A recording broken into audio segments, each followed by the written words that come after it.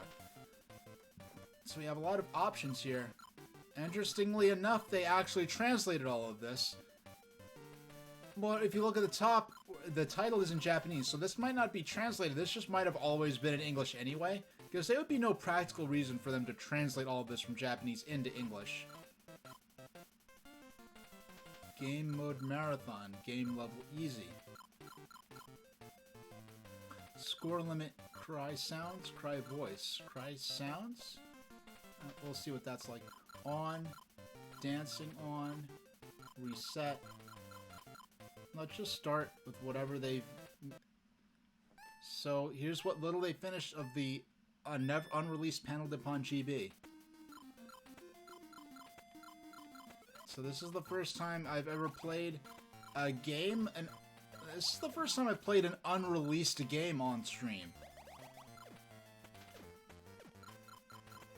And the music you're hearing right here is actually the sort of the iconic musical theme for Pon GB. You also hear this versions of this this motif. Oh, you know what? Okay, how about...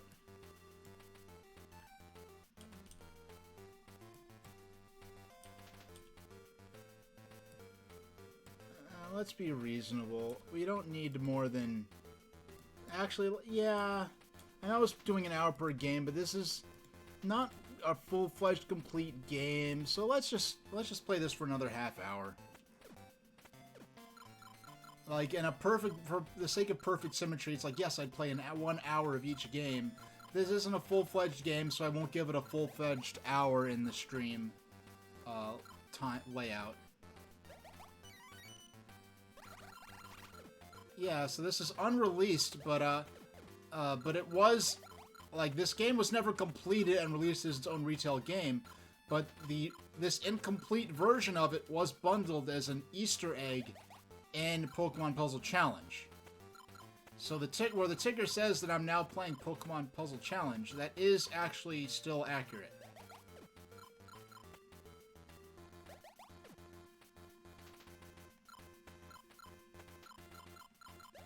So, Chickaletta Boy, were you able to hear the ridiculous code I had to put in to unlock this? Because I actually had to try it twice, because the first time I messed it up.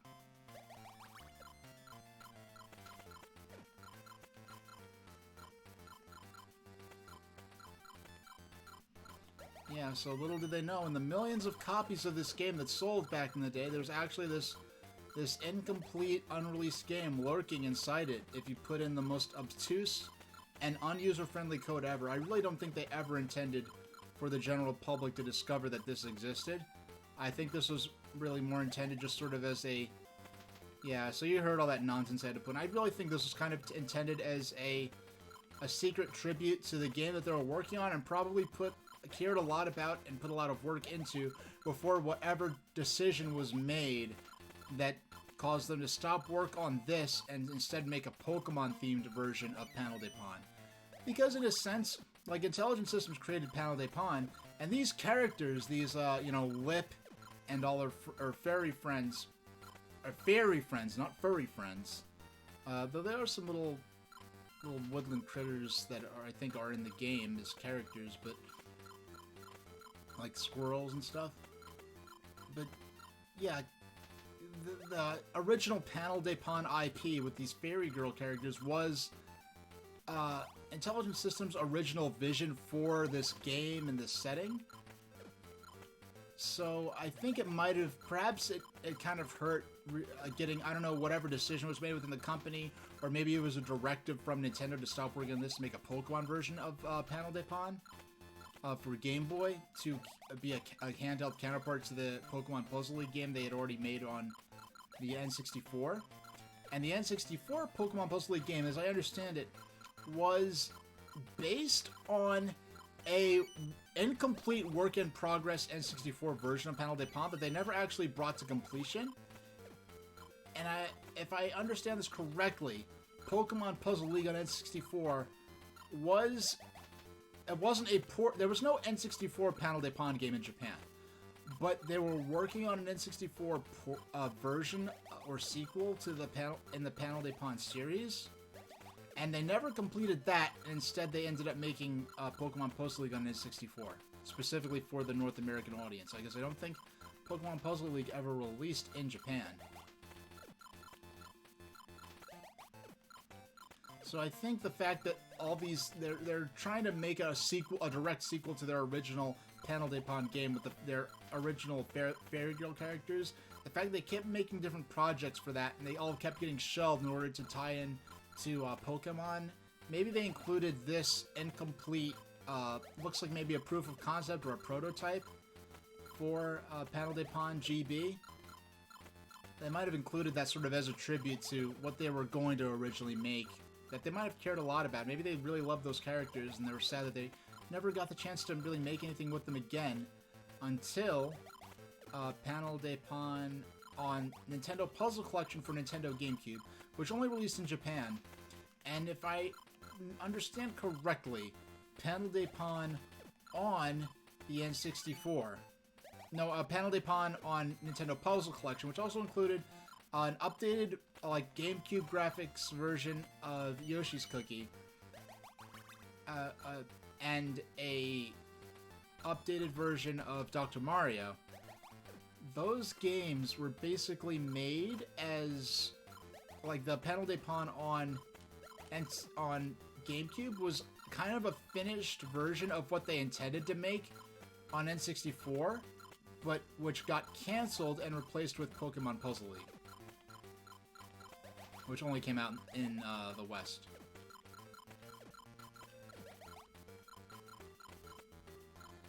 Now, I was getting at this before, but in Japan, on the 3DS Virtual Console, they actually got, like, we never got Yoshi's, no, we never got Tetris Attack either on the Wii, Wii U, or 3DS Virtual Consoles, or the either the Super NES or Game Boy versions. Now, in Japan, however, like, there was no, like, what you're seeing right here, this unreleased, this unfinished prototype or proof of concept, was as close as they ever got to making a Game Boy version of Panel de Pon.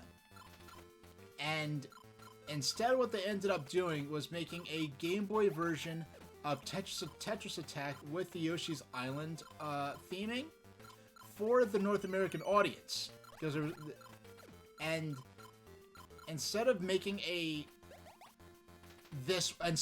what you're seeing right here, which is a Game Boy version of Panel de Pon, what they did was they took Tetris Attack, which was themed around Yoshi's Island, you know, which was made for the Western market, you know, and they took that to Japan. Instead of retooling it to be themed around Panel de Pon and those original characters, they just called it Yoshi's Panapon. And because it was called Yoshi's Panapon instead of Tetris Attack, they were able to actually release Yoshi's Panapon on the 3DS Virtual Console. Now, I just thought of this. I wonder if, I don't know if, I do believe, no, I think I've seen Japanese copies of Pokemon Puzzle Challenge. That's not the move I intended to make. I intended to make a better move that would have resulted in a combo. Yeah, I believe I do believe Pokemon Puzzle Challenge did come out in Japan, because I've seen, when I was shopping for this on eBay, I did see Japanese copies floating around.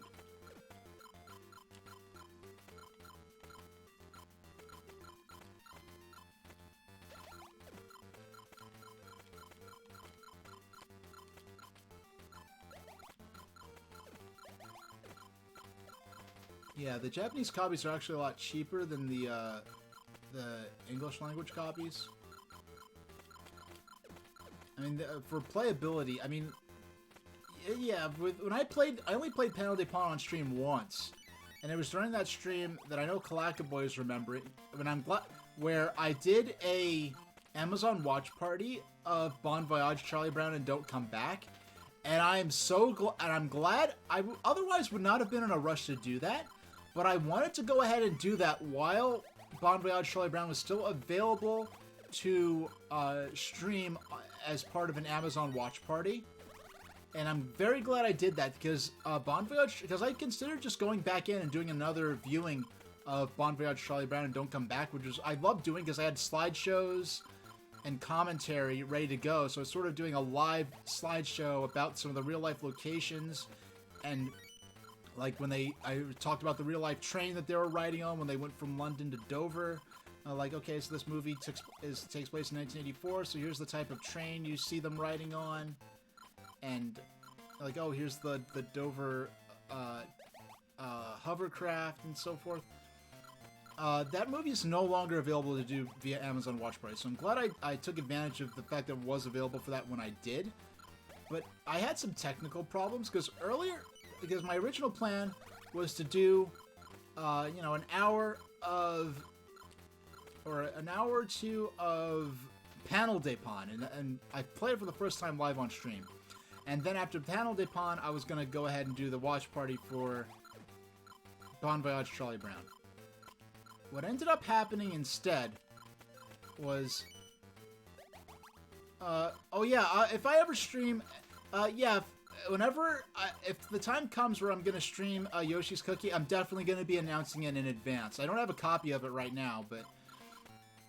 In fact, given that it's a NES, I'd rather play the NES version probably, and so I'd probably have to search to see if I could nab if it's available on the Wii U eShop on the Virtual Console before that the ability to add money to that shuts down in a couple of months. Because I would want to play the Game Boy version. I would rather play the NES version than the Game Boy version, and then on top of that, I don't have the means to play NES cartridges and stream them and output them directly to HD to my capture card like I'm doing right here. So there are a number of elements where... Yeah, there are a number of elements where there's difficulties to me streaming that game anytime soon by official means, playing unless... it's available on the 3DS Virtual Console. Available on the Wii U Virtual Console, rather. So if it's not easily available on any official service, I'm probably just gonna go ahead and use the Game Boy version. But yeah, all my games I do announce in advance on my About page here on Twitch. Sometimes I announce them more than a month in advance. Right now I only have a few games in advance of what I'm doing, but after after my next stream, which is going to be the Intellivision stuff, I will then be getting into Freedom Planet for a while. But it'll probably be Freedom Planet with about, 20 minutes to a half hour of Panel de Pon at the beginning. Yeah, and the day I was going to do Bon Voyage Charlie Brown and Don't Come Back. No, actually, it wasn't. It wasn't Bon Voyage Charlie Brown. It was Race for Your Life Charlie Brown. That is when this happened. I was gonna do Panel de Pon and then Race for Your Life Charlie Brown. And what happened to me? Well, first off, while I was playing Panel de Pon, it was such. I guess I didn't get quite enough sleep. In Panel de Pon is such a. Oh, there is a Super NES release of Yoshi's Cookie. That's very interesting, because Yoshi's Cookie came out in that funny time frame where it was possible for some games to get released, and this happened more with third parties, because Nintendo would often do a Game Boy... You know what? Oh, you know what? Look at that. They didn't implement the feature where it blanks out your playfield while you have the pause menu up. Where, yeah, Yoshi's Cookie might be one of the only games that was released by Nintendo where there is a Game Boy, NES, and Super NES release of the same game. Because there's this window where sometimes games would get released on Super NES and Game Boy. Sometimes they'd get released on NES and Super NES. Sometimes they get released on NES and Game Boy, or just Super NES and Game Boy, or in the case of Yoshi's Cookie, that's one of the only Nintendo published games I could think of where they did release it on all three, because as far as I'm aware, there was no Yoshi. There was no Super Nintendo version of Yoshi's Cookie. No, not of Yoshi. Of Dr. Mario. Yeah, there was no Super Nintendo edition of Dr. Mario, but that did also come out on Game Boy. And then Yoshi came out on NES and Game Boy. But Yoshi's Cookie came out on NES, Game Boy, and Super Nintendo. And the reason I didn't want to... I knew for sure that there were NES and Game Boy versions of Yoshi's Cookie, but I didn't want to commit to saying that there was a Super Nintendo version of Yoshi's Cookie until I did some research, because I was like, I wasn't sure if there were any games published by Nintendo that came out on NES, Game Boy, and Super NES. Because, like, Yoshi, there's another game where that came out on NES, Super NES. No, they came out on NES and Game Boy. Yoshi, a Game Freak developed game, by the way, and the first game, Game Freak ended up reusing the, I think the Mode C music. The Mode C music for Yoshi ended up getting recycled as the Pokemon Center theme in the Pokemon games. So that's a nice, cool piece of history. Now, one thing that I always found interesting, I only found this out about a decade-ish ago, but in Japan and Europe, what we know in North America as Yoshi was released in Japan and Europe as Mario and Yoshi. And there's something about Mario and Yoshi that's like really a heartwarming kind of name. Where it's like, that's a shame that it's almost not like a platformer that's perhaps a take on a Yoshi's Island type game, but where instead of just being a relatively helpless baby Mario riding Yoshi's back, it's an adult Mario and Yoshi, but they're always together. But yeah, in Japan and Europe, the game is called Mario and Yoshi. And it's very interesting seeing the box art and the cartridge for that game say just Mario and Yoshi on it, instead of just Yoshi.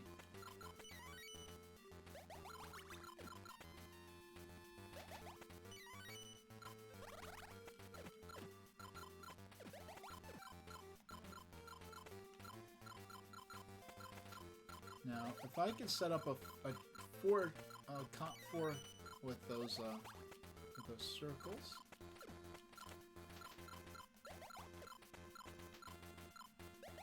Okay, we made it 16 minutes. We only have to make... In 14 minutes, we're going to move on to Puzzle League GBA. Which will be the final game of the stream. And the final game of Puzzle League month, I guess. I mean, I included Tetris at the beginning just because, I mean, come on, I'm doing puzzle-themed streams. I have to include Tetris in there. I mean, I already played a little Tetris during my Analog Pocket test drive streams.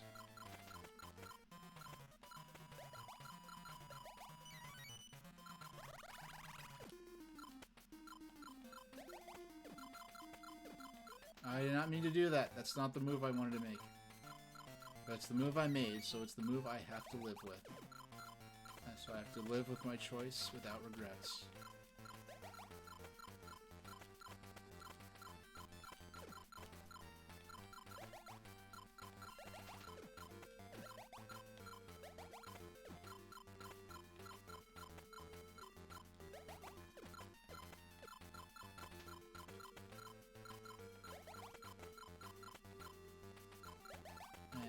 Drop.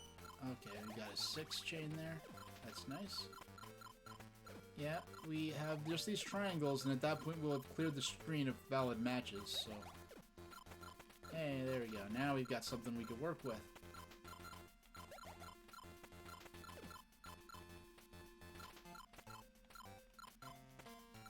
Now, drop these in.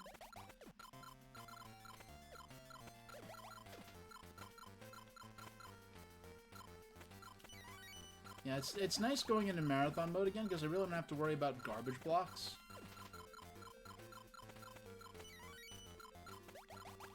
Yeah, they're not a whole... This is really the only thing they seem to have finished Wait. Tetris and Dr. Mario came out together on Tetris and Dr. Mario for Super NES. Alright, so that's a combo cartridge. I would love to see... Okay, Tetris and Dr. Mario is one of those games that I knew existed, but I have not thought about it, that the fact that it existed in like maybe 15 years. Now, that's funny, because that's still when Nintendo had the home console rights locked down for Tetris. So, when did the Tetris and Dr. Mario combo cartridge come out on Super Nintendo? I'm interested to know. Because I wonder if... Because here we've got Dr. Mario and Puzzle League. So I wonder if this cartridge here is a kind of an attempt to make a updated version of Tetris and Dr. Mario, but they didn't have the Tetris license anymore, so they just went ahead and, oh, what's a puzzle game we already have the rights to? Well, we'll make a generic version of Puzzle League.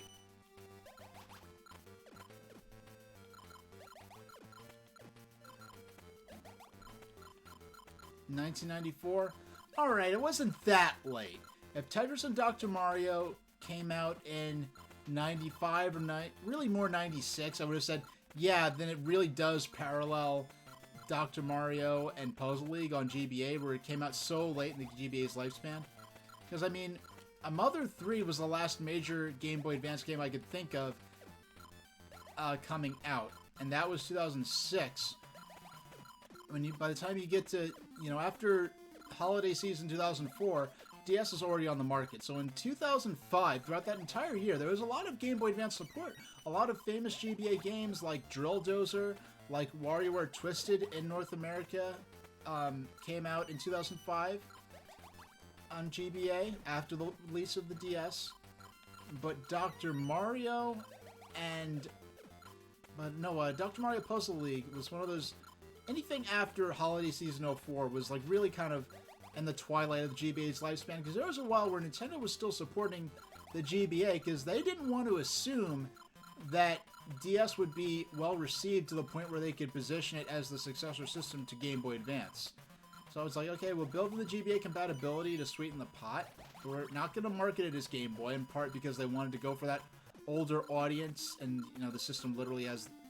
You don't want to put boy in the name of a product where we're expecting adult men as well as adult women to be playing the system. So for marketing purposes, there was a lot going into probably change why. Now originally the Nintendo DS was supposed to be a code name, and it was going to come to market with a different name. Yeah, hopefully they're able to ship that next wave of Analog Pocket soon. I heard that the first wave that was due to come out of Analog Pocket consoles actually did ship recently. I think I'm getting my Game Boy adapter. And that second wave... Yeah, and that second wave... I think I should get my Game Gear adapter for Analog Pocket around the same time that you get your Analog Pocket system. Because... did you get in the second batch? I think I got in the second batch when I got my Game Gear adapter. Because I was just being silly, and... Well, actually, either... I'd like... Really, if I had been thinking more tactically, I would have wanted to have a Game Gear adapter with my Analog Pocket, because my thinking at the time was, oh, I already have the Mega SG for my Game Gear stuff. And now thinking back, it's like, alright, that's not the best thinking, because... if I have the Game Gear adapter for the Analog Pocket, I don't have to drag out a second console just to do my Game Gear stuff, and then I could do Game Gear and Analog Pocket stuff, I don't know, Game Gear and Game Boy stuff in the same stream without having to switch hardware in the middle of the stream, which is never the ideal thing to do in the middle of a stream. Oh yeah, they have more. Yeah, the analog. Yeah, the Mega SG went back in stock recently. For me, I already have the system, so it's not a big deal for me. Yeah, we got it. We got this. Like. Oh no! I was like 1 frame away. No. All right, let's take a look. Semi-sign on. What's semi-sign? Oh, I like it saved the speed limit we got up to. Speed limit on, stop on, fireworks on. Oh yeah, fireworks is when you get a big combo and...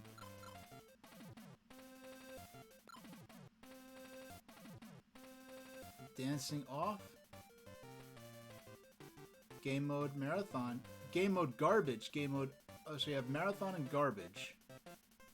Let's play a few minutes of garbage. Ojama level. I don't know what Ojama is. Oh, garbage level, I guess, maybe. I don't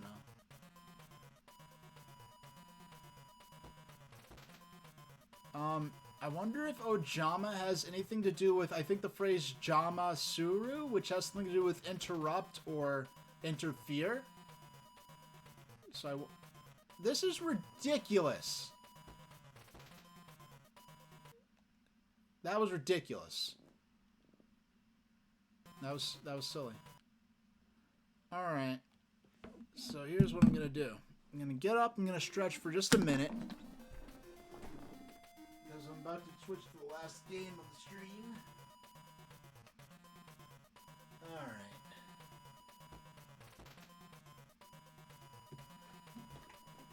Okay.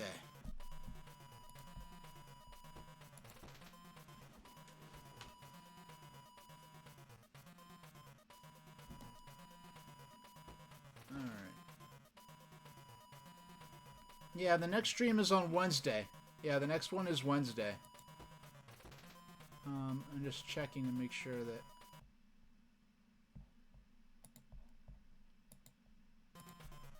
Alright, looks like everything is running properly for the last hour of this stream. So let's go ahead and switch over to Puzzle League.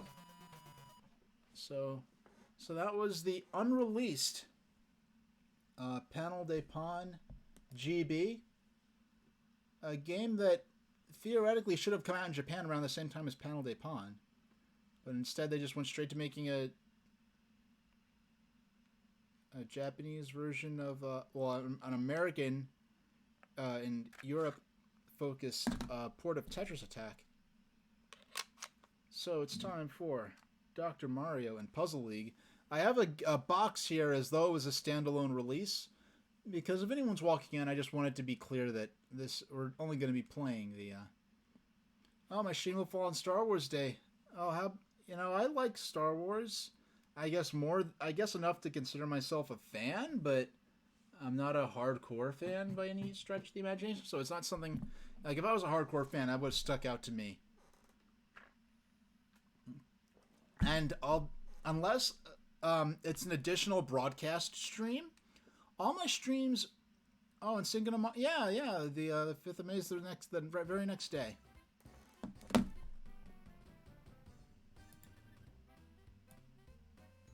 Yeah, this game is a lot more... It's a lot quieter than Tetris Attack.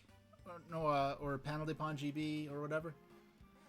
So you have this opening title screen where it's a joint title screen where you press start, then you choose which game you want, either Dr. Mario or Puzzle League. Once you choose the game, and then takes it to a standalone puzzle game, as though Nintendo could have just been absolutely greedy and just like flagrantly just dumped each of these games on a separate cartridge and charged you $20 for each of them. Instead, it was $20 for the pair of them. But let's get rid of next. Where we want to get rid of. Yeah, we're going to get rid of break-in, replace it with end-in. And we're going to set the timer for 60 good old minutes. And get started.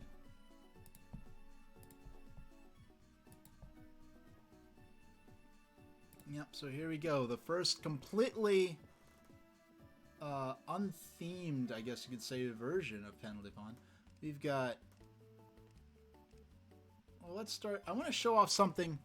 Actually, yeah, let's start off with something kind of unique. With all these customization options, you do have the choice to... So marathon, we could set things to be extremely slow. And this mode seems ideal for practice. So we have a very slow speed of, but look how slow the blocks are.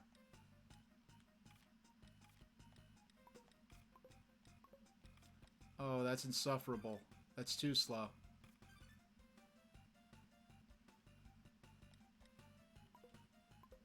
Oh no, that's too slow. That's too slow.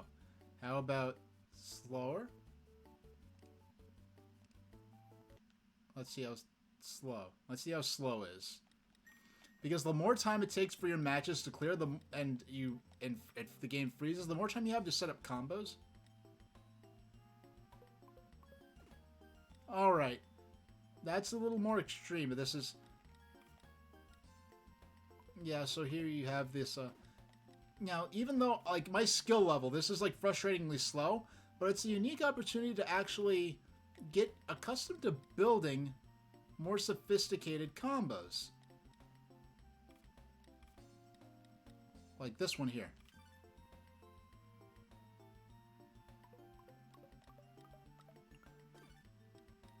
Like, I wouldn't have been able to set up that combo at a more typical speed. Or take the time to recognize that that combo was a valid play I could make. So here I'll set up these two.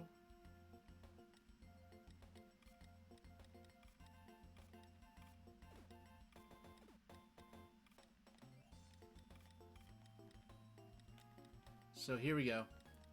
I'm gonna set off a chain here. I wouldn't have had the time to notice this chain otherwise. No. The chain's not gonna I forgot, I didn't consider the block beneath it, and my chain got ruined. Yeah, so this is a great practice mode.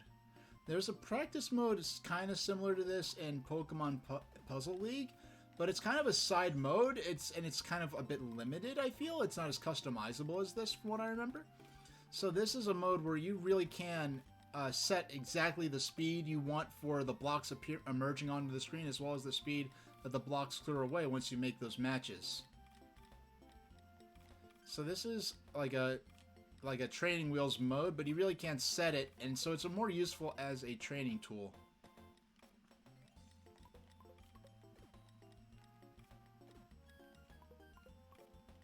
Look, we've cleared the board of all valid matches. Go ahead and rush some more blocks onto the screen.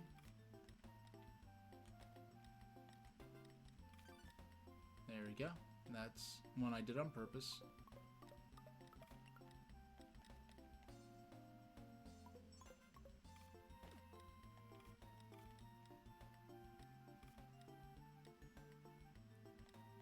No.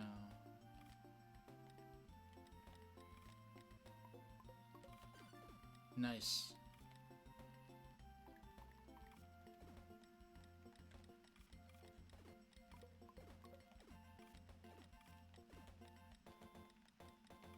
Now I see a couple of potential combos over here. Now we gotta... Now, oh, that's not what I intended to do. You can... Anyone who was watching could see what I intended to do, but then as the block came from entered the playfield, it made an unexpected match 3 and kind of spoiled my plans a little. Now here's a nice chain. I'm gonna get that chain, and we got this chain with the stars coming next.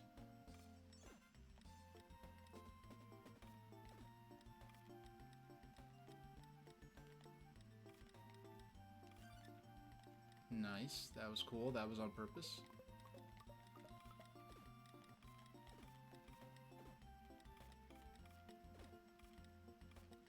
Yeah, I was going to mention that, but every time I was going to mention it, somehow another thought came into my head. Yeah, this is a bit odd because...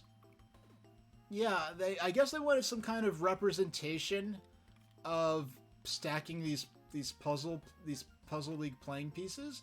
They decided to go with this isometric 3D view. Now, in Panel de Pon on Nintendo Puzzle Collection for GameCube, and in Pokemon Puzzle League, there's what they call a 3D mode. But that 3D mode is basically you're playing this game right here on a cylinder, Or is that right there looks like a concept for like a Panel Day Pon game that should have been maybe on 3DS, where you're actually playing in 3 dimensions with the blocks being stacked, kind of like how 3D Picross works?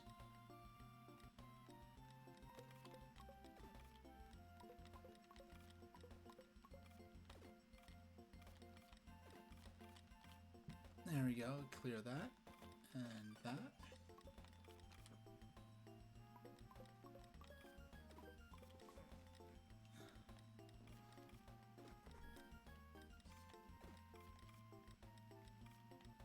And, oh.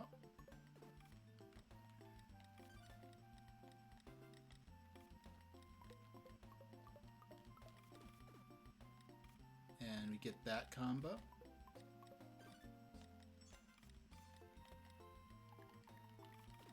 Oh, if I was quicker, I could have made that a combo, I think. Because that third piece would have fell into place. Cleared the board. Cleared the board. Nice.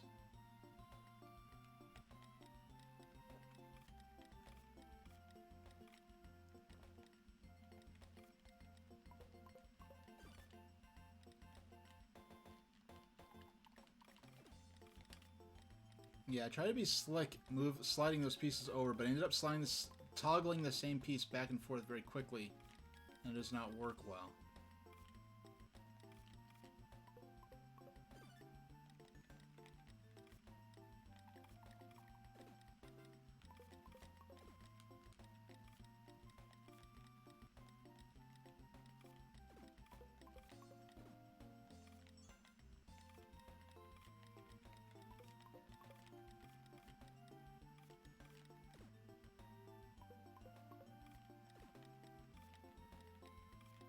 That would make for an interesting game. You play a level of Q*bert to the left, and then a puzzle center. You know, that would be interesting. You know, there was kind of something.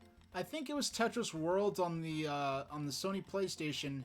Had some kind of element where you were playing Tetris, but there was a little man in like Victorian sort of safari gear with that tan outfit and that hard hat type helmet. That was sort of wandering around at the bottom of the playfield, and I don't know what purpose he's serving the gameplay. I don't know if you're supposed to avoid crushing him or something, but that's the closest thing I could think of to something like that, where someone's playing some other kind of game while a puzzle game is also taking place at the same time.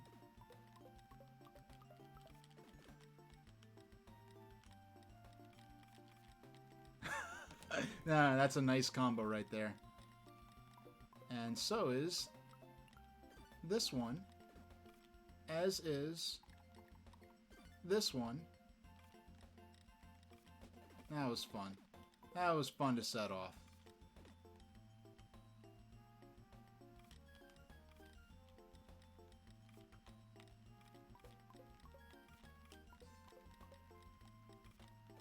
Oh yeah, this is gonna, we've got another fun one coming up. Here we go, boom! And boom.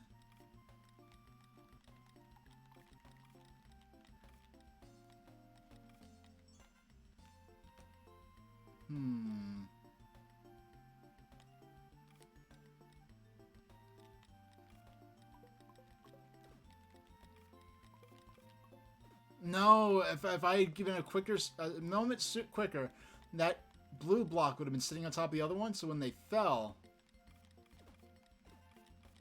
You know what? I was right. That blue block that appeared at some point, are they no Thomas the Tank Engine puzzle games? Not that I know of. There are Thomas the Tank Engine sort of edutainment, like interactive CD-ROM games that might have puzzle-like things in them, but there's no like game like this that's like a full-fledged puzzle game themed around Thomas the Tank Engine. There is, however, a Thomas the Tank Engine pinball game that I think that came out for either DOS or Amiga, or DOS and Amiga, and it's something I was keeping an eye on, because it's like, hey, I like pinball, I like old school Thomas the Tank Engine. This game came out in like 92 or 93. Looks like a match made in heaven, or on the island of Sodor. Apparently Nick Starwin did some reviews of those old Thomas PC games. Apparently the Thomas pinball game is difficult to get running in a emulator. Because it came out on PC, you have to play it. The modern version of it is you have to play it on some kind of emulator to play it on a current generation PC.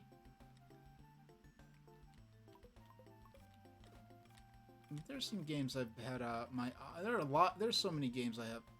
Like if I can never again play any game that was not already announced, I still have a lifetime of games to play. And that's with me with my I am a consistent and regular streamer. However, I do not have a frequent pattern of streaming. Like there are times where it sort of ebbs, it waxes and wanes like the moon, but all my streams except for additional streams I call additional broadcast, which is denoted in the stream numbers on the schedule and on the in my tickers. All the streams except for those, I really determined how they would fall out throughout I scheduled all my normal streams throughout the entire year already. Any extra streams in addition to that are, supplementary to that, but so the fact that if a stream happens to fall on a holiday, that's not something I planned on. If a stream happens to fall on like the May 4th stream, like it's not like, oh, maybe I'll do a Star Wars game that day. If I hadn't been thinking like that, but if I did, let's say I said, oh, let me do Star Wars for, Trilogy on Super Nintendo because it's going to be Star Wars Day. That would have fallen on that day. Now, if let's say, a certain day is going to come out like a certain anniversary or something I'd be interested in recognizing, I'll be like, okay, I'll fit in an additional broadcast stream, most likely in a week where I wasn't going to stream anyway. And work it in like that. No. Yeah, I'll play for like 5 more minutes and we'll move on to a different mode. This was really just to show how, with the customization of all the different gameplay modes in this game, you could have a great time practicing how to set up your combos and chains for the more fast-paced, more typical modes. Which is something that the other forms of Puzzle League that we've played today throughout the Game Boy family, nothing was really offered quite like that. So the first version of this series that really offered anything like that would have been Pokemon Puzzle League on N64, which had stuff like Mimic Mansion, which is sort of the training mode, and there was a slow mode that was like this, but not really as customizable, so you're stuck playing at a snail's pace. You couldn't play slow in a way that was useful to what you wanted to practice or your play style or pace.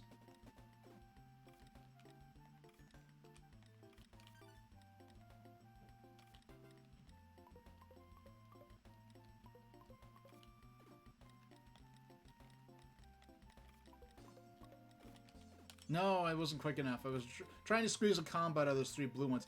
Now, at some point, because these blue ones are a powder blue one, kind of like my shirt here, there is in puzzle mode on the Game Boy Color version of this game, I saw a dark blue playing piece, and I was like, when were there dark blue playing piece? Because I know the lime green, the yellow, and the baby blue ones, and when was there a dark blue playing piece? And I think there might be some playing pieces like that in the N64 version. And Pokemon Puzzle League on N64, the standard theming for the pieces is to theme the pieces around the 8 gym badges that were existed in Kanto, which were the only generation of games to be out in the US at that time. But but you can switch them to the traditional sort of generic puzzle pieces. In my copy of Pokemon Puzzle League, which is the main one I've played over the years, which is the one on the original Wii, I do believe I have that set to use the sort of basic shapes, the traditional Panel de Pont or Tetris Attack playing piece shapes. So I put that there so when they fall, I get the score for doing the combo. Instead of just only getting the points for the...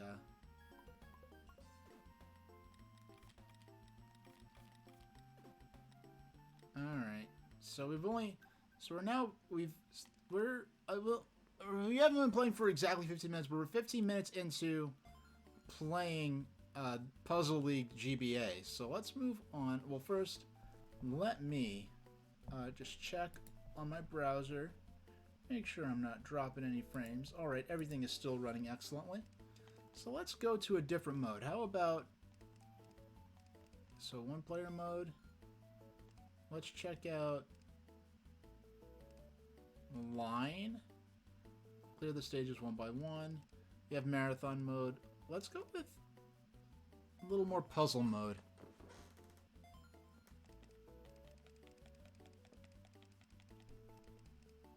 Actually, let's... Can I...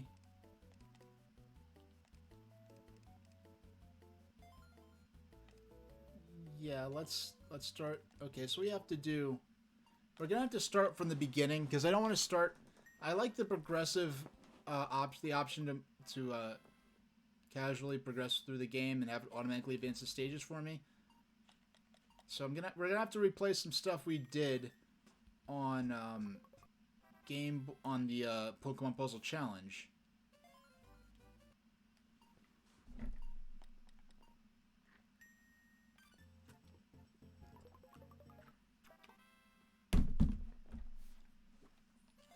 So we'll mash through these real quick. See, look, in this mode, they have some of the dark blue playing pieces.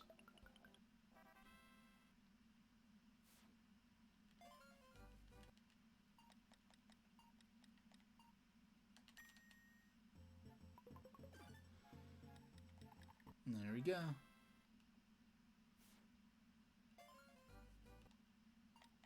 And this one is...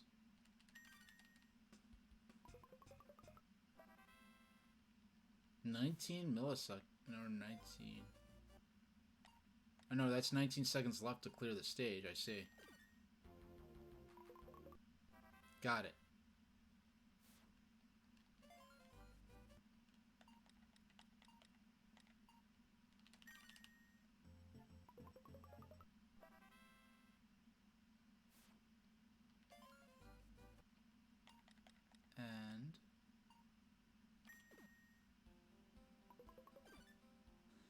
And I set the music, you could set the music, like how frequently certain tracks will appear, or not how, like what track you want to hear, or you can set it to random. I have it set to random, so each time you play, there's going to be...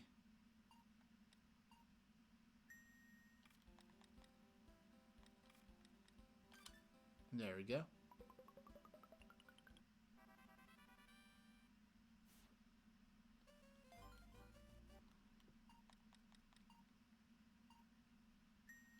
No! Okay, here we go. This is what we want. There we go. And clear.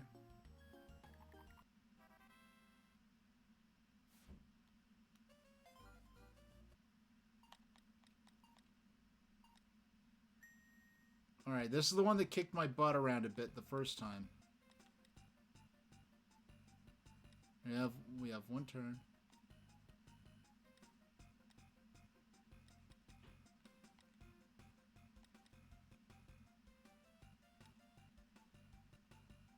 Yeah, there we go. There we go. Yeah, something about that puzzle, even though I just finished it like maybe an hour and a half ago, something about this particular puzzle makes it a little harder to, Why is it stuttering? Alright, it's good, it's good. It's just my browser actually lagging a bit. So...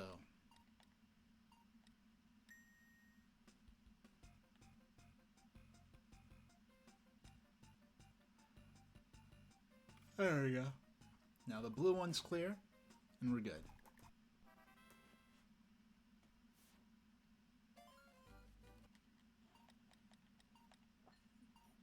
Yeah, so unfortunately we saw a lot of this earlier today, so we have 2 moves this time. There we go. And now the green one's clear. Yeah, I just didn't want to have to manually go through each puzzle and figure out where I left off at. I mean, these puzzles are clearly recycled from... Probably from... Okay, this is as far as I got last time. I have 3 moves. 1, 2... Nope. No, I have 2 moves. Okay. No, okay, I have 3 moves. Okay. And I only have... This is literally one-dimensional thought process here. 2. No. 1, 2. 1.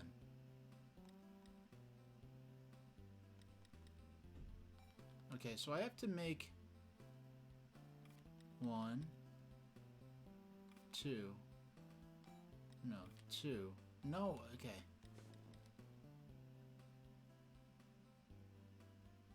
We'll let it get down to, we'll if I lose, no, I don't want any suggestions, but if I run out of time on this one, I'll try one more time and then I'll use the select to get a hint.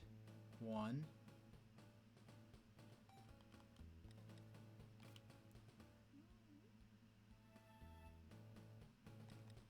2.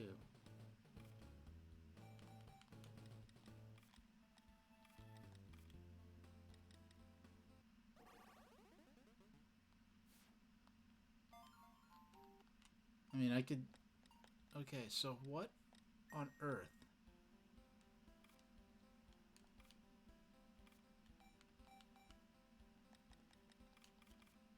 Yeah, once I make that final move, I have a split second to back out of it. So I don't have to go through the whole game over thing again. So that's... I switch there. I switch here. Oh, no, no. I forgot... Okay, I forgot I wasn't just undoing the move. I have to actually press B to undo that move.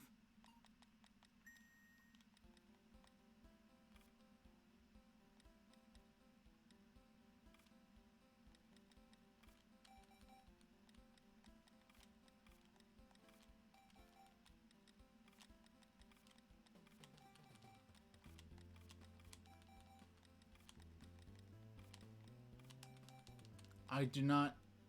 Okay, fine. I get... Let it get... It's 3 minutes.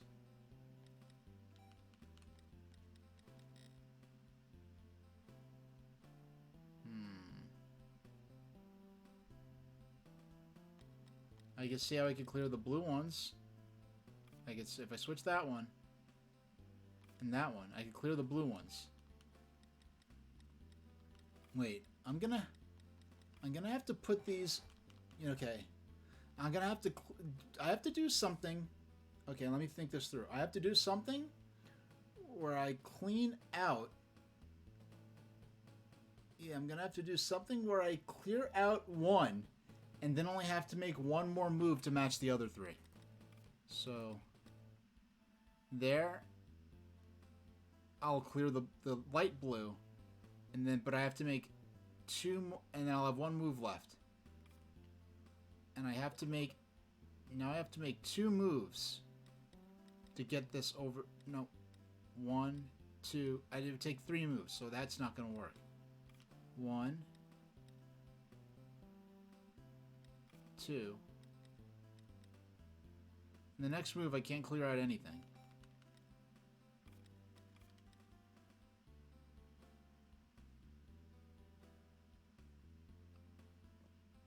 Yeah. There we go. Okay.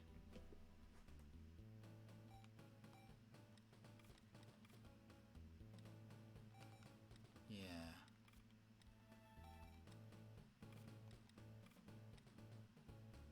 I have to do that a few times just so I'm like, I want to make sure, I want it to sink into my brain. Now I could clear them both at once. Okay. I was overthinking that. Okay. That was a good one.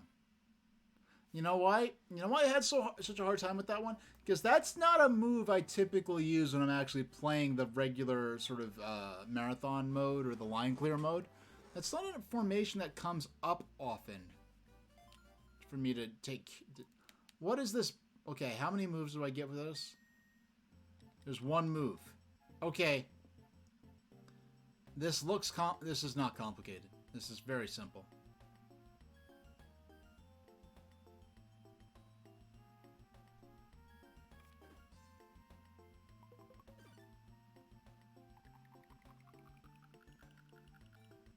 Okay. I just want to do this as fast as I can. There we go.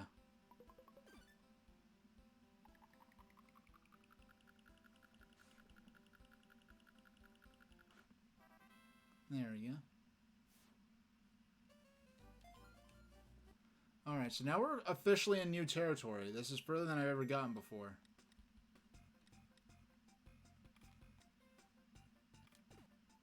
And I really do need to make sure I'm looking at the number of moves I'm allowed before I start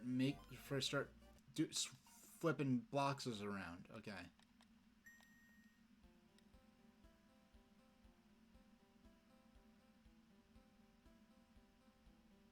One, two. Okay. There we go. That made sense. That made sense.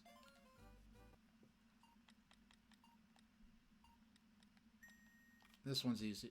No!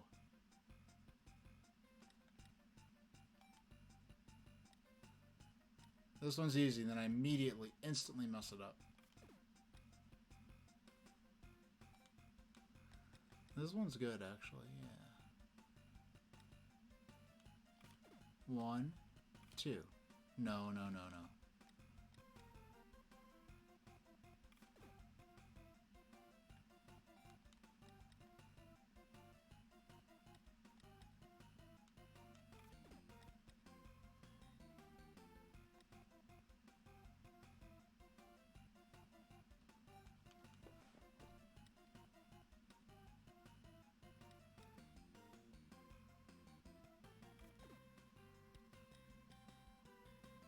Yeah, okay.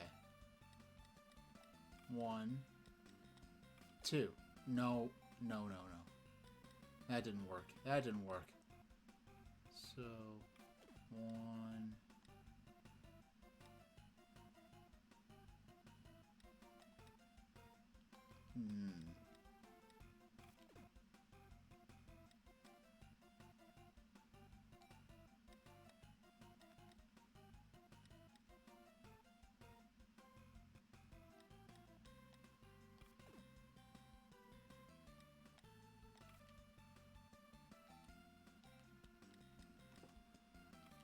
I mean, now I'm just trying to brute... Wait, so if I drop this here...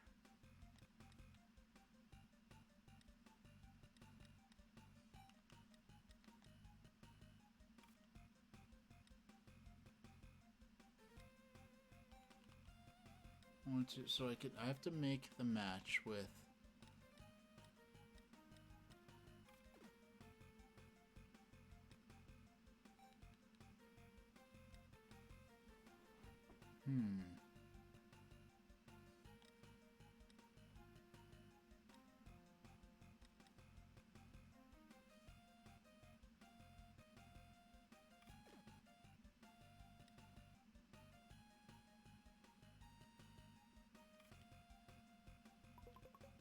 Yeah, I lose, though.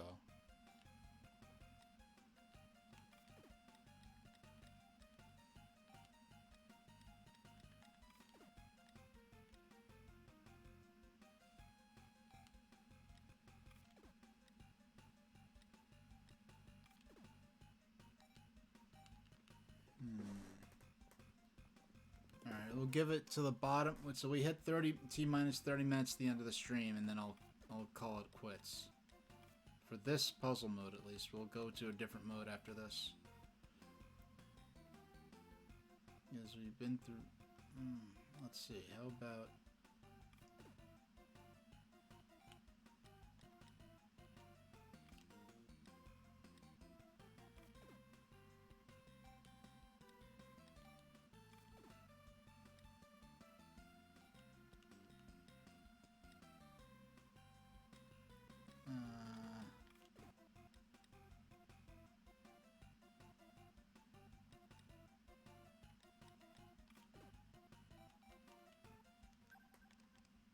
Yeah, let's call it a quits for now. How about let's try line clear mode. All right. We'll play this for 15 minutes. We'll find another mode to play for another 15 minutes. Now, this mode in Pokemon Puzzle League was contextualized in it was called the Pokemon Spa. And the idea was that the spa was actually a front for Jesse, James, and Meowth's Pokemon heist. And so you have to keep fighting Jesse, James, and Meowth in ridiculous costumes each scene, and to their line until you clear the line. And the interesting thing about Pokemon Puzzle League, you hear a lot of taunts using actual voice actors. So you hear like James like ooh, keep it up. You hear Meowth like Jesse like, yeah, that's right, But I didn't realize until I actually downloaded the soundtrack for Pokemon Puzzle League that those because it always seemed like they were always saying those things at about the same moment in the matches, and the puzzle arrangement of the blocks is not random. So I figured, I'm just playing the game at about the same pace each time. No, it kind of found out the character taunts, at least in line clear mode, maybe not in other modes, but in line clear mode, those different taunts are actually they're actually baked into the soundtrack. So it's not like, that goes off every time they send an attack or garbage blocks over to you or something. No, it's just... yeah, something that just happens. No.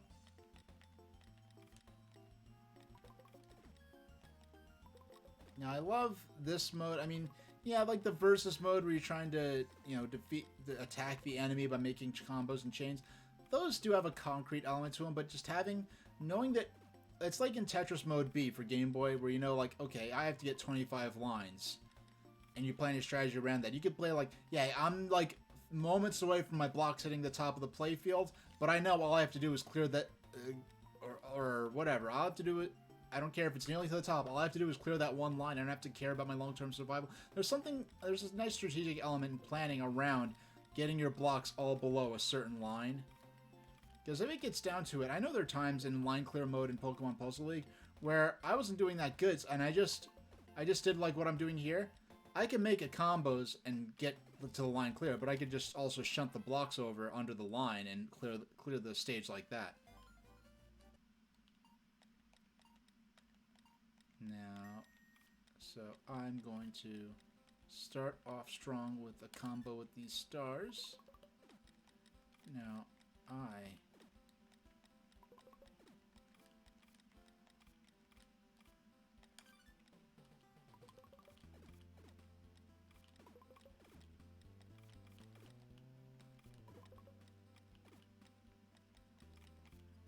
combo with these stars. Alright, drop these into place. You match these through here.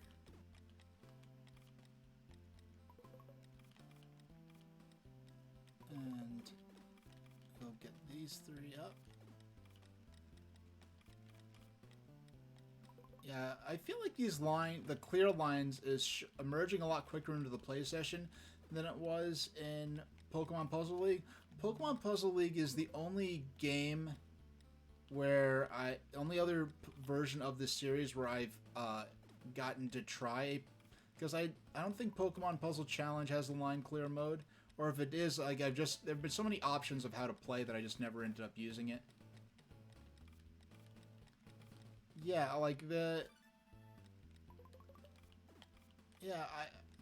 I almost, because of this doesn't have any theming or any theming or characters to sort of attach to.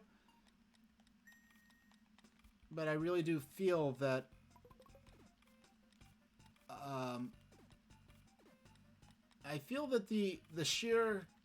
just the very tasteful presentation, all the different options for the aesthetics you could choose from, the means by which you can adjust the speed of incoming blocks and the gameplay level to however you like it. You could customize the music, the menus, all these different gameplay, even the scoring system, how blocks, the logic by which blocks emerge onto the playfield. Like, everything's customizable.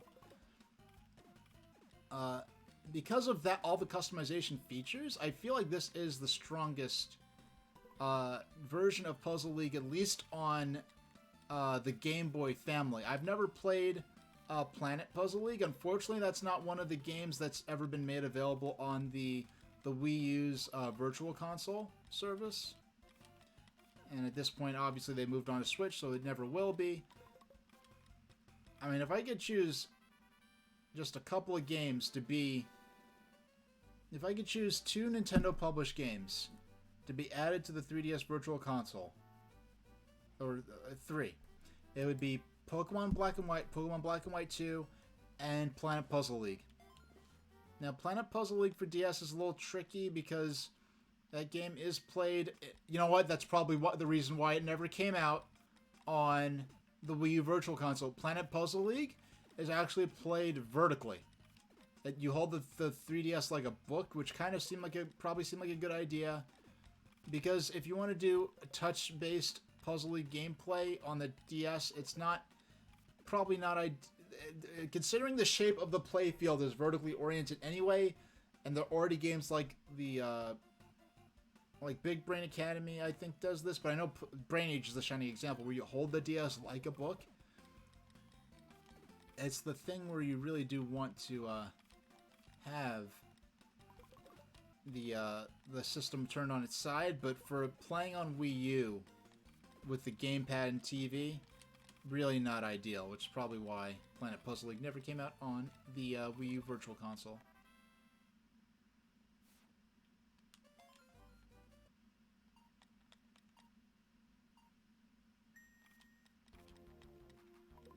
Now, what's cool is that when you clear a certain amount, a bar, a sort of health bar appears on the left, or a progress bar, that shows, I guess what it's measuring is how many blocks are left to the point at which it's possible to fit all the blocks beneath the clear line.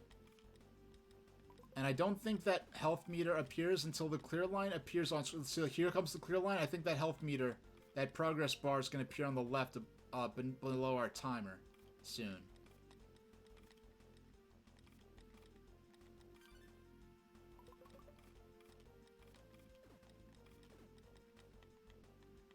Or maybe it appears once we... Or maybe it only appears in the earlier levels. It's not appearing anymore.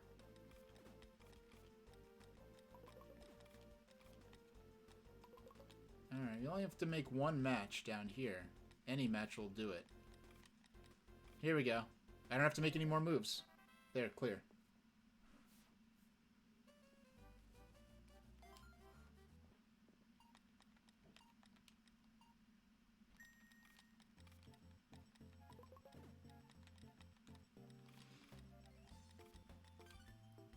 There we go, match 6.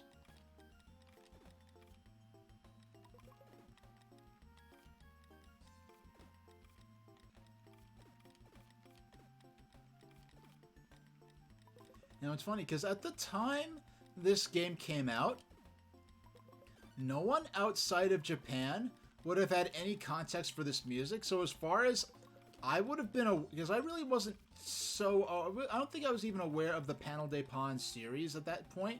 So in Smash Bros., I had no clue what Lip's stick was supposed to be as an item in Smash Bros. No, it's the wand that the fairy Lip uses in Panel de Pon. But yeah, if I played this when it came out, I would have had no previous context for this music. But having played Panel de Pon on the Nintendo Switch Online on the Switch, I would have been aware, oh, this is a remix of the main theme from Panel de Pon. Whereas if I played this back in 05, I'd be like, oh yeah, they made sort of this weird generic music that that I have no context for, because there's no other real theming to go with this game. Now,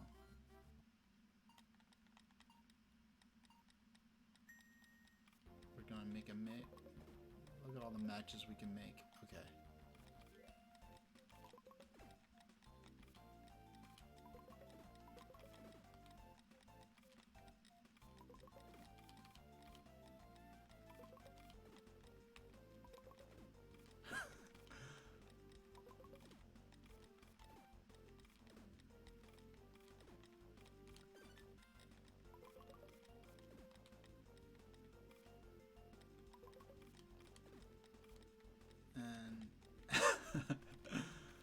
what I'm laughing at right now, I was just thinking about the fact that my next stream is going to be some Intellivision games. And I was in Pete's stream when, like, a bunch of really negative, like, not news about the health of Intellivision Inc. was coming out. And so me and a bunch of his chatters in stream, it was during an eBay stream, we were letting him know what was going on. We're each adding our own little piece of the puzzle. And I remember the moment where Pete actually, I got to be the one to tell Pete.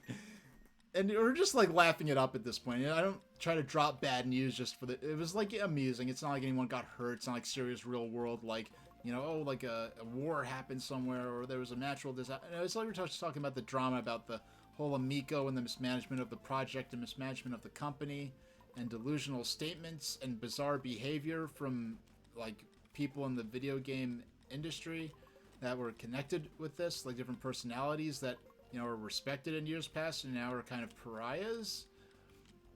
But anyway, I got to be the one to tell Pete that basically they made a statement that, like, Intellivision Inc. basically made a statement that they were fundraising money and that they were going to use that fundraised money to then pay to get more loans to keep the company afloat.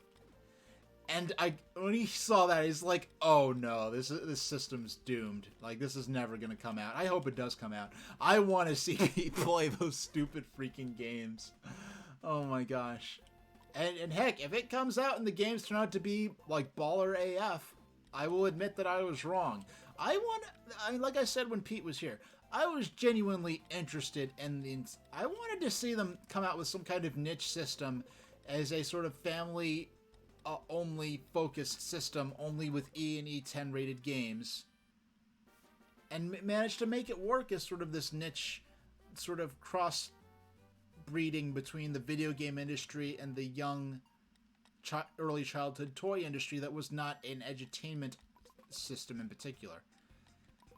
But no, they like Intellivision Inc. I feel like they robbed themselves of every positive, everything they could have used to an advantage in marketing what's bound to be a niche system in the form of the Amico. They robbed themselves of every advantage possible, mismanaged everything, made outrageous claims, made bizarre, borderline antisocial social media activity where the CEO of the company is getting in personal fights with people merely for making fairly reasonable criticisms of the project and how they were managing things, and starting fights on Twitter over it, and having this cult-like following of hardcore, actually, I'd go as far as to call them partisans, who were doing organized attacks and hate campaigns against people who were saying, you know, expressing skepticism of the project and how it was being run.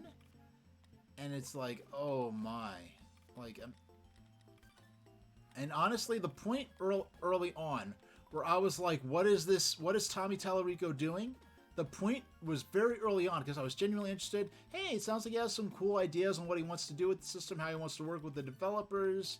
You know, I really do want to see. I don't even think Wii U did it to its full extent. I really want to see since the Dreamcast, I really want to see a system take the dual screens on a home console concept and really nail it. The only system I've seen do dual screens and really nail it was the DS, because both the screens were in the palm of your hand. I haven't seen the system. Dreamcast tried it, Game Boy Advance, GameCube Connectivity tried it, Wii U tried it and failed. And once Wii U tried it and failed, I should have known there was no hope that this concept could really work. Having a screen on your hands on the controller and a screen on the television, and try to use those in conjunction.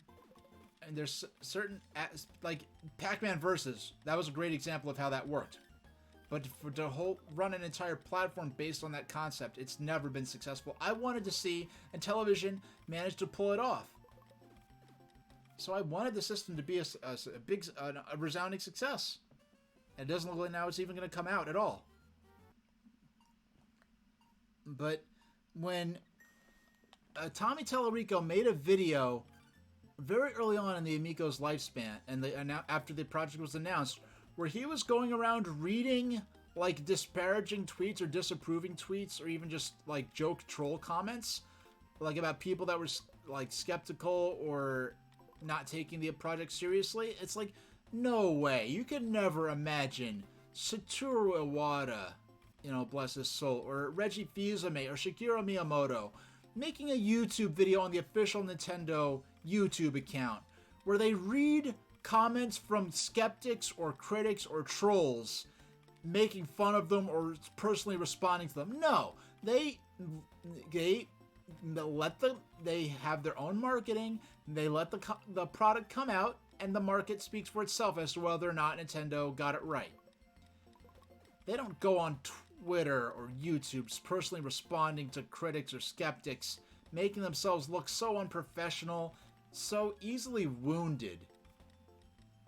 And given some of Tommy Tallarico's personal stances on different issues and political leanings, and a tendency to lean towards the, tough it up, take the criticism, don't be a snowflake and get melted at the slightest bit of heat. The way Tommy's reacted at a lot of the criticisms or skepticism over the Amico is absolutely embarrassing in that context. So what a mess. I was genuinely interested in it. Now it's just a massive train wreck. I just hope that everyone who pre-ordered the system either gets the system that they paid for or gets their money back. And I have a feeling that a lot of people are going to get neither of those, unfortunately. So hopefully it happens and people at least don't get ripped off or cheated out of what they paid for or hope to get. I mean, best case scenario, somehow Intellivision manages to they manage to turn manure into roses and somehow turn a win out of this, where they manage to come out with a successful system and, it sells well. It'll never sell well in the context of, like, a mainstream game console. But it's possible that Amico could sell well, because what's successful for a toy? Like, something could sell in the hundreds of thousands and be successful as a toy. That would be an absolute flop as a game system. So if they sell this as a higher end, but the way they keep jacking up the price of the Amico, it's like, oh no, they're never going to be able to sell this in the price range of a high-end toy. You're selling this in the price range of a current-gen, high-performance game system, and you're looking at a console less powerful than the Wii U, less powerful than Nintendo Switch. It's not going to work. It's not going to work, I'm sorry to say. I think I'm going to go ahead and continue on with this mode for the rest of the game, or for the rest of the stream. Because it's like all the satisfaction. I mean, it's a lot easier than the line clear mode, and frankly, the sort of what would be the story mode, where you see characters progressing through a very basic plot, encountering other characters that they defeat in these puzzle battles. I don't know how entertaining that would be. Devoid of anything resembling actual characters in this edition of the game. I see that being the one mode that might suffer the most from the removal of different characters to speak of.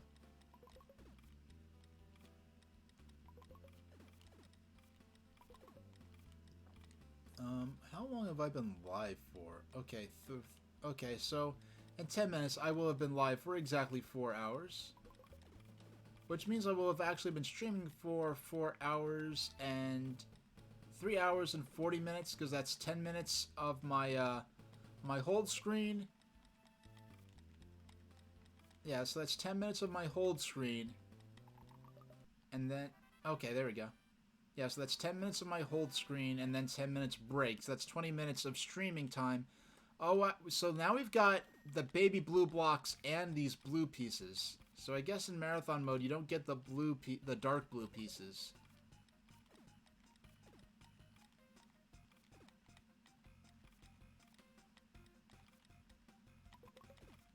No, I didn't have time to set up the combo there.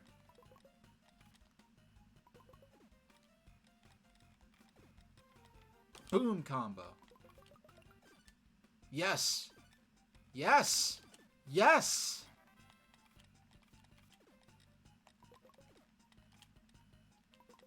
Combo. I'll take it. Yeah, it starts intense, but if you play well, you can really actually get to the territory where you're gonna start. And we can clear that, and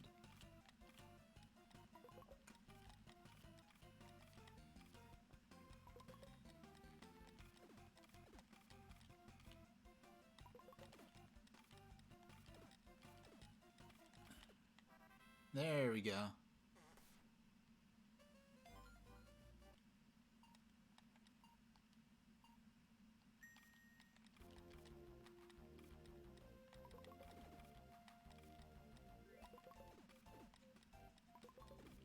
And okay, so we can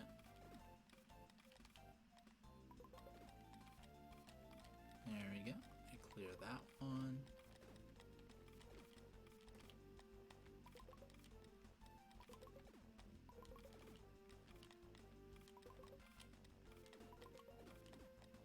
And we clear those three.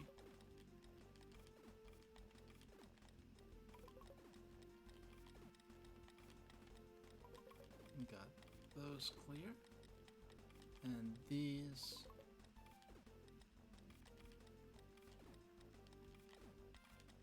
Got these clear.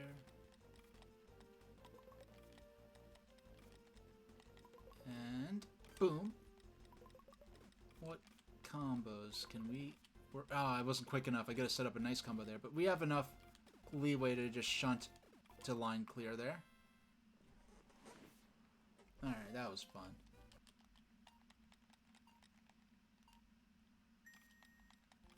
And clear those three. And these three. And these three.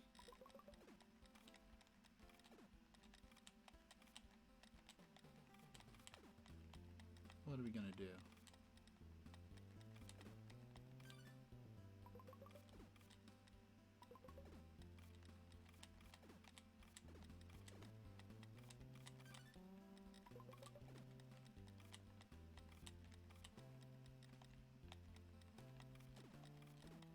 No, okay, I'm choking, and I don't, that's,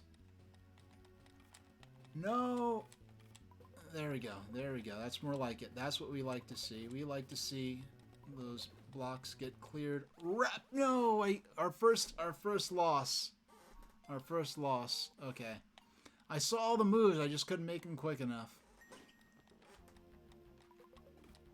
We gonna get this one over.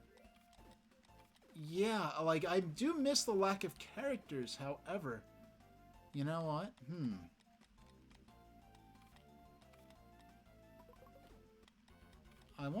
I'm considering something. I just thought of something kind of funny.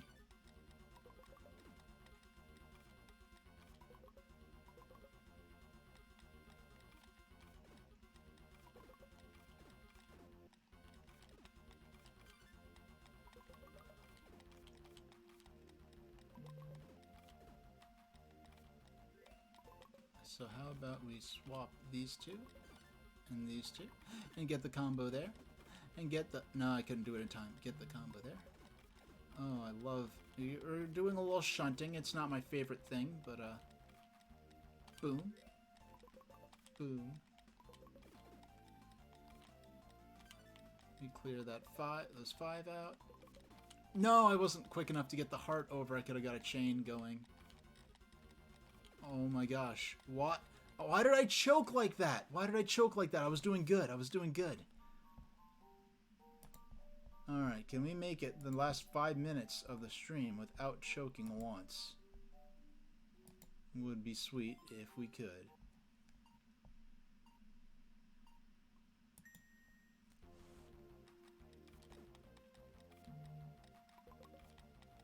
No, he's just... Where's my... Okay, there's Streamlabs. Alright, so we're gonna swap.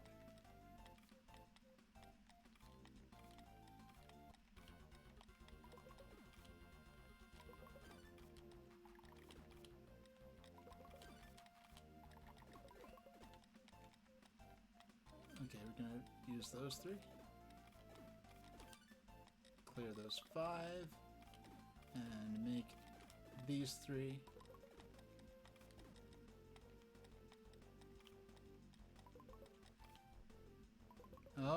We've got the finish line in sight. Literal finish line. We're racing to the finish here. So we can drop here. You make that line clear. Clear those out.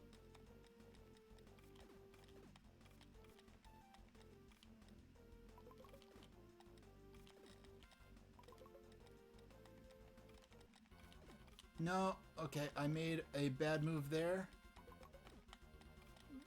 No, I was gonna make a move with those stars next. Shucks. Shucks McBucks. Okay. I had to do that last minute or so of the stream without being able to see my broadcast software because I accidentally minimized it. So I'm very glad that I was able to, because whenever I can't see my broadcast software, I'm quite stressed out because I can't necessarily guarantee that I'm even live still.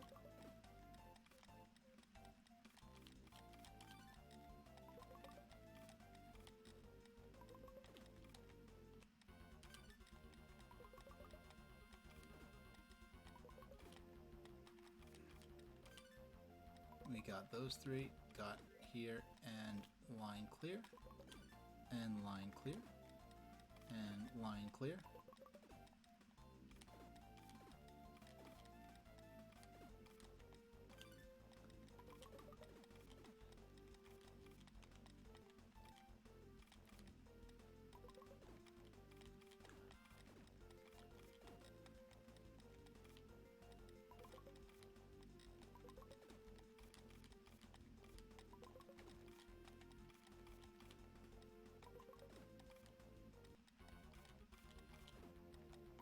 Okay, you make this, you make the combo, the match here. No! I need to relax my eyes and let myself see the patterns. Because they clearly have put a number of potential matches up.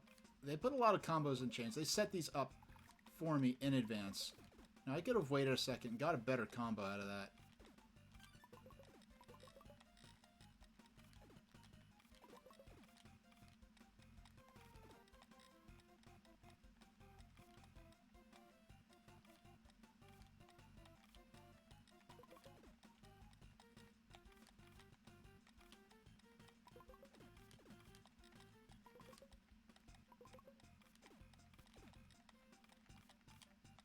Okay, can we get these? We got those stars over.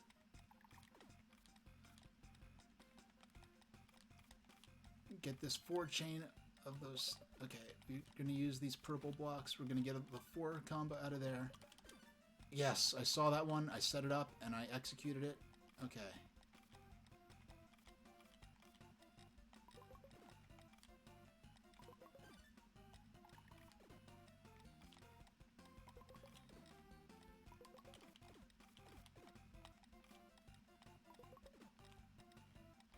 There we go. Finally. Final act of glory. Can we beat this? Do we dare to do the impossible? Do we dare to attempt to beat this in under 60 seconds? Okay, we'll let the time run out. The timer's going to run out. And I will attempt to... No, I will look a little excessively hard at... Nope, nope, nope.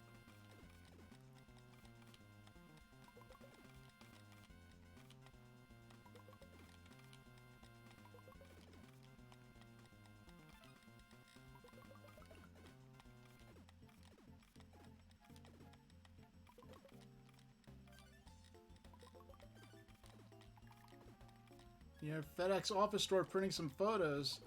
You know, it's funny. Just yesterday, I was in Staples printing out some poems that I sent to my pals back in my old home region, where you know, for them to look at.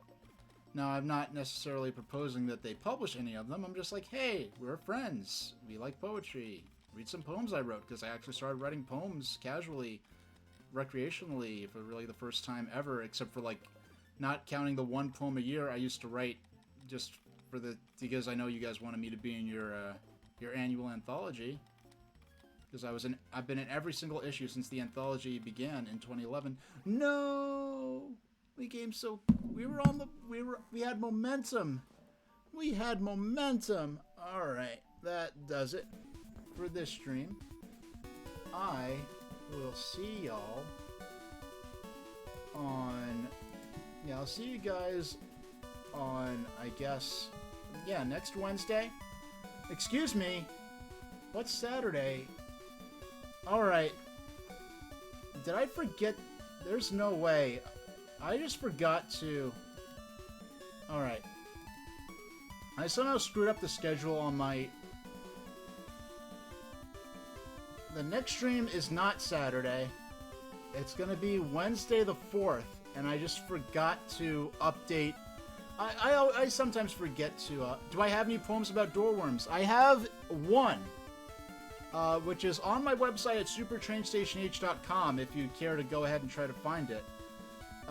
Some of the lore is maybe a tad outdated in there, but there's some lore. It's not really about Lunarians as much as it is just about doorworms. So...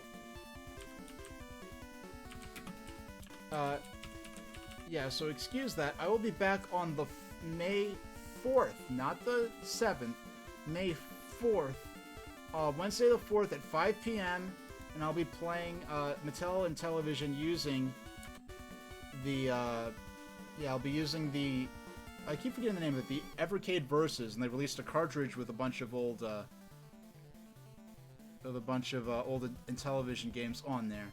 So I'm going to send you over to Pete, who was actually in my stream earlier. So I will see you next time, and thank you very much for watching.